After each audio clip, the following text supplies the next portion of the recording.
Salut YouTube, donc ça faisait un petit moment qu'on n'avait pas fait de vidéo, donc là j'ai investi dans un peu de matériel, en fait j'ai juste acheté un micro, j'ai racheté un bureau neuf, plus grand, et je me suis installé un nouveau setup pour mieux travailler et que ce soit plus optimisé. Donc en fait si j'ai envie de tourner une vidéo, je branche le micro et je tourne. Et le trépied, il y a tout qui est en place, ça me prend vraiment pas longtemps. Donc voilà, déjà ça c'est une des choses. Donc re-YouTube. La dernière vidéo c'était sur la sous-location, et là en fait, vu que j'ai laissé tourner quasiment un mois, enfin un peu moins d'un mois l'appartement en sous-location, parce que j'ai fini le projet, j'avais teasé déjà, on voulait faire un espace cinéma room, c'est fait, et c'est incroyable, donc je vais montrer, en fait c'est ça, je vais montrer, dans cette vidéo je vais montrer la stratégie, comment on a finalisé le projet, la stratégie à venir, tous les chiffres en toute transparence, donc je vais montrer tout à l'heure sur l'écran, je filmerai, la stratégie à venir, comment je vais définir les prix. Donc on a fini le projet comme je l'avais prévu début mars, donc on l'a fini début mars, on l'a lancé dans la foulée. J'ai prospecté très peu de temps, j'ai trouvé cette pépite, parce que c'est vraiment une pépite, hyper centre de la ville où je suis, donc je suis à Nîmes. J'ai fait une offre, et en fait j'ai fait une offre plus élevée que ce que le propriétaire voulait, donc l'offre elle est à 590 €. Après l'objectif c'est, en rajoutant internet, électricité, etc., d'être en cash flow positif, donc sortir de l'argent, en plus du loyer que tu rembourses au propriétaire. Donc c'est vraiment toute la stratégie à faire et à mettre en place. Donc c'est pour ça qu'il faut bien pricer son bien et bien connaître le marché, parce que si tu fais une proposition dans le loyer à 750, 800 et que derrière tu fais 800, 900 et que tu es à l'équilibre, c'est pas la peine. Une fois que ça s'était fait et qu'on était sûr qu'on pouvait rentabiliser le projet, on est parti sur un système de logement un peu atypique, donc c'est-à-dire faire passer aux voyageurs une expérience plutôt qu'un simple logement classique comme on en voit plein sur Airbnb. Donc on va mettre ça en place, on va mettre un cinéma en place, cinéma room, notre projecteur, espace cosy, popcorn, déco qui va bien, etc. Ça ajoute de la valeur et en plus, les gens ils passent un excellent moment. Et toi derrière, t'es rentable, tu rembourses ton loyer, t'as du cash flow positif, l'activité elle tourne, tu prends d'autres biens, etc. Donc, c'est ce qui s'est passé, sauf que quand j'ai mis l'annonce en place, je te montrerai les chiffres tout à l'heure, mais en fait quand j'ai lancé l'annonce, j'ai peut-être vu trop gros trop vite. J'ai direct mis des nuits à 135, 100, 145 dès la publication. En fait j'ai pas attendu d'avoir d'avis, donc voilà. Je me suis vite ravisé, j'ai attendu 4-5 jours, ça réservait, mais on va dire que ça réservait pas pour l'immédiat, ça réservait dans un mois, dans 3 semaines, etc. C'est pas ce qui m'intéressait, donc j'ai mis moins cher. On est parti sur une base de 79 € la nuit, c'est beaucoup moins cher. Et en fait, pourquoi je dis base? Parce qu'en fait, c'est le prix de base. Donc, des fois, il y aura des nuits à 70, des fois, il y aura des nuits à 49 pour combler les trous.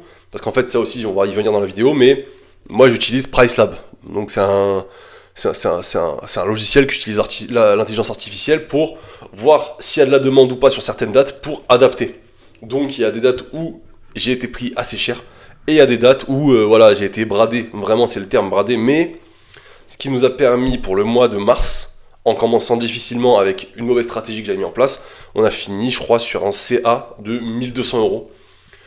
Donc c'est vraiment pas mal, c'est même incroyable, je sais pas, sors-moi un business où tu mets en place le logement en moins de 3 semaines, tu le décores, etc. Et à la fin du mois d'après, tu as plus 600 de cash flow positif. Tu me sors ça, un business comme ça existe pas beaucoup. C'est juste qu'on a... Nous, on est une génération où tu vois des mecs millionnaires partout sur les réseaux sociaux, donc tu te dis que...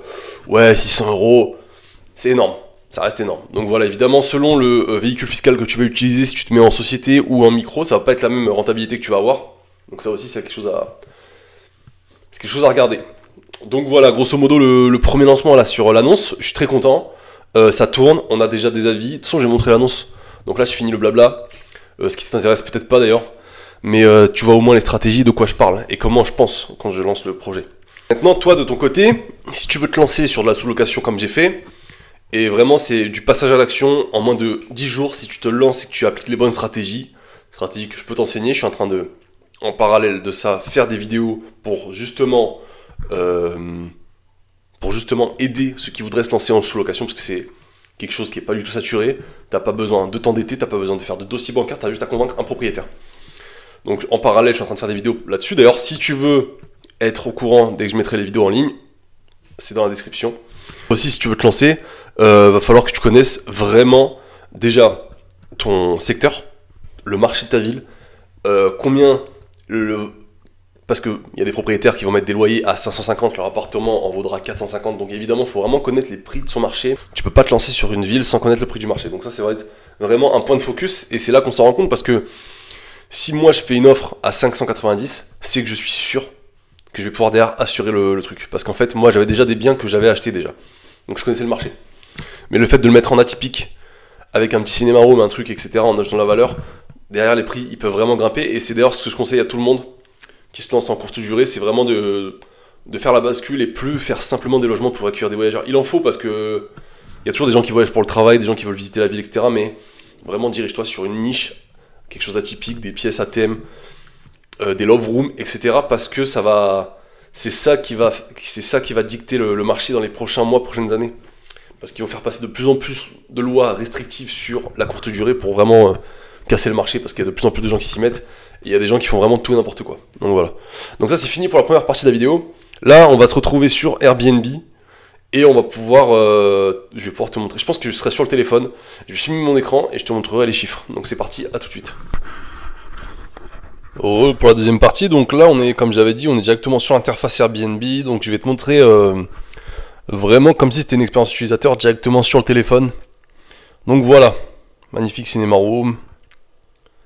Voilà, 4 voyageurs, donc ça aussi c'est une stratégie intéressante de mettre 2 lits, ou un canapé lit et un lit, double, parce qu'en fait derrière, tu vas pouvoir accueillir 2 voyageurs et rajouter un extra pour les 2 autres, exemple 20 € par voyageur en plus au-dessus de 2 personnes. Donc c'est très intéressant. Donc là comme je t'ai dit, voilà, les avis sont déjà là. Donc j'ai 6 avis 5 étoiles pour l'instant, on perd pas le cap, c'est très important surtout quand tu lances l'annonce. Donc c'est parti. Là c'est la photo d'accueil, parce qu'en fait je vais vous montrer la photo que j'avais mis de base. J'avais mis... Attendez, on slide un peu. Voilà, grosso modo de base j'avais mis ça, Cinéma Room. Mais en fait, au bout de quelques jours, j'avais pas, comme j'ai dit dans la première partie, j'avais pas autant de réservations que ce que j'aurais pu penser avoir quand j'ai lancé l'annonce. Et en fait, je me suis rendu compte que ça, les gens pensaient peut-être, je sais pas, les gens ils se sont dit peut-être que c'est qu'une pièce cinéma, peut-être qu'il n'y a pas de lit. Enfin, bref, je sais pas comment ils ont réfléchi, du coup attendez, on va tout revoir, mais en gros, voilà, je me suis dit, le bon compromis, c'est de voir le salon, voir que c'est vraiment un appartement avec une cuisine, une salle de bain, etc. Et derrière, vraiment appuyer sur le fait que c'est un cinéma room. Donc voilà. Aussi, petit tips important, là, vous pouvez le voir sur les descriptions, c'est ultra important de mettre des descriptions, et de la description détaillée. Airbnb le prend en compte. Il faut vraiment remplir ces espaces-là, pardon. Il faut pas laisser les photos sans titre, ni sans texte. Et en fait là voilà, ça c'est la mezzanine. Et donc il y a la partie sommeil entre guillemets avec le lit, etc. On a tout refait, hein, parce que c'était pas comme ça au début. Et du coup j'ai acheté un rétroprojecteur vraiment quali. Son incroyable, image magnifique. Et en fait on a mis le rétroprojecteur juste à côté du lit. Et on a mis évidemment du popcorn gratuit à disposition. On a mis des upsells, comme sur les autres projets immobiliers que je fais, avec des boissons, des snacks sucrés, salés, etc. D'ailleurs on va les voir en photo. Mais on a laissé les popcorn offerts. Voilà, le coin, la partie sommeil, petite déco légère, parce qu'il n'y a pas énormément de besoin de décorer, étant donné que moi je trouvais que les pierres apparentes c'était très joli. La salle de bain, donc voilà, c'était vieillot, mais c'est l'appart qui veut ça. Je suis pas propriétaire, je peux pas tout refaire. Ça aurait été le mien, j'aurais évidemment refait la salle de bain, là on peut pas la refaire. Donc on a essayé d'habiller avec des feuilles, le ballon d'eau chaude pour pas que ça se voit, ça c'est une petite astuce pour ceux qui ont des ballons d'eau chaude horribles. T'achètes ça sur AliExpress, ça te coûte 20 € et tu peux te mettre très bien et cacher cette misère. Voilà, on revient sur le haut de l'escalier de la mezzanine. Voilà, d'autres photos, l'espace café, canapé, message en même temps. Désolé. Hop là, on va enlever ça. Donc voilà, on a fait un peu le tour hein, de l'appart. Comme j'ai dit, la déco, on a appuyé dessus. Vraiment, moi j'adore le cinéma, donc c'était pas compliqué pour moi de commander les bons stickers, les bonnes affiches, etc. Voilà, c'est ça que je disais quand je parlais des snacks. Donc là, on va faire retour, et je vais aller te montrer le calendrier. Ici, il n'y a pas de blabla, pas des mythos. Ça, c'est un autre appart. Donc, hop là, on est là. Donc, le mois de mars, comme j'ai dit, j'avais commencé très doucement et très calmement, parce que on n'avait pas trouvé notre prix. Après, des fois, il y a des trous. Par exemple, entre le 13 et le 14, il y a un trou là. Et en fait, c'est parce qu'il y a quelqu'un qui a réservé sur Booking. Mais tu vois les prix à quel point ils sont, je les ai descendus. Vraiment, tu vois bien que les prix, je me suis vite ravisé. Au début, on a fait des très bonnes nuitées, mais comme tu vois, les écarts étaient trop gros, et donc on s'est ravisé. Là, on s'est remis sur une autre base, même un peu plus basse pour relancer le mois d'avril, pour commencer. Et après, on espère, voilà, l'évolution, elle est là. Mois de mai, mois de juin, etc. Donc là, quand tu vois qu'il y a des trous et que c'est pris, c'est qu'en fait, c'est pris sur d'autres plateformes. Là, c'est pris sur Booking. Donc on est très content des prix que ça a été pris à ces prix-là. Parce que ça fait 200, 250 euros la nuitée. Parce qu'en fait, là par exemple, ici nous on a la feria. Là je suis en train de vous mettre là. Là il y a la feria de Nîmes. Et en fait c'est très très cher les prix à la nuit. Grosso modo, on est là sur le calendrier. Il a commencé doucement, mais comme j'ai dit, avec les upsells, les arrivées autonomes, enfin les arrivées plus tôt, les check-out plus tard, etc. On arrive sur un mois de mars très bon, malgré certains trous. Même si, comme j'ai dit, quand il y a des nuits, par exemple, comme entre le 14 et le 15, c'était pris sur Booking. Donc, ouais, on a eu 3-4 nuits de vacances locatives, mais dans l'ensemble, c'est vraiment plus qu'acceptable. Donc là, on a commencé à augmenter les prix.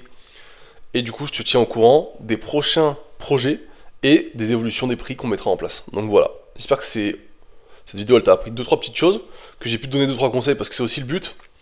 Et dans tous les cas, nous on se revoit dans une prochaine vidéo. Comme j'ai dit, si ça peut t'intéresser, n'hésite pas à aller checker le lien en description.